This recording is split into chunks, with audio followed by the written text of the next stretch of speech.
Good morning, students. Class 10th.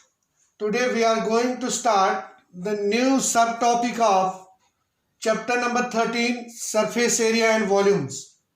The new subtopic is conversion of solid from one shape to another shape. Conversion of solid, that is 3D figure, from one shape to another.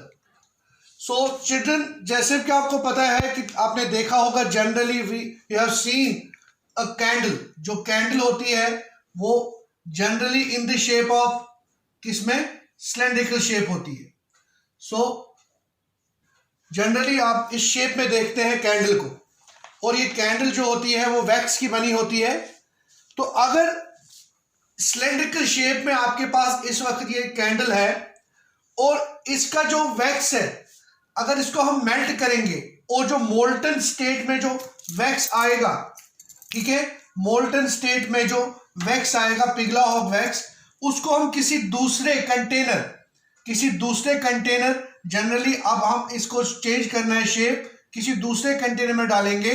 Suppose अगर इसको molten state में जो wax है इसका second shape में लेना चाहते हैं, सपोज इसी वैक्स को, जितना भी ये पिघला हुआ वैक्स है, अगर एक दूसरे कंटेनर, सपोज आप इसको आजकल के जो आते हैं जनरली एनिमल शेप में आ जाते हैं, तो एनिमल शेप का एक कंटेनर होगा, उसमें डालेंगे आप, तो इसका जो वॉल्यूम होगा,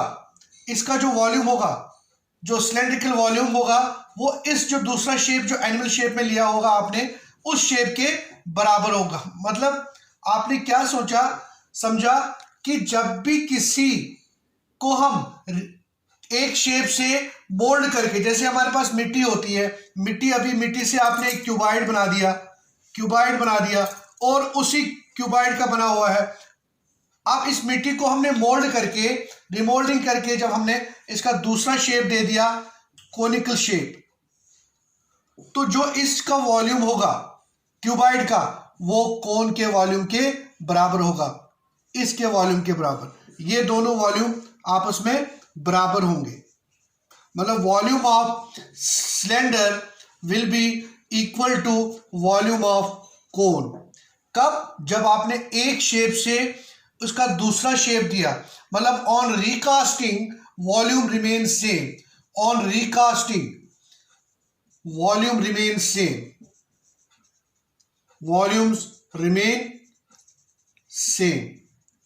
सो बच्चों, जब भी किसी सॉलिड को हम एक शेप से दूसरी शेप में लाएंगे तो उनका वॉल्यूम हमेशा बराबर होता है. यही हमारा ये टॉपिक है जिस पर हमारी एक्सरसाइज 13.3 बेस्ड है, कि conversion of solid from one shape to another. और इसमें आपने यही चीज याद रखना है कि जब भी हम कन्वर्ज करेंगे एक सॉलिड को दूसरे शेप में, एक शेप से दूसरे शेप में, तो उनका वॉल्यूम हमेशा बराबर रहता है. तो यही हम पढ़ने जा रहे हैं अब अगले वीडियो में.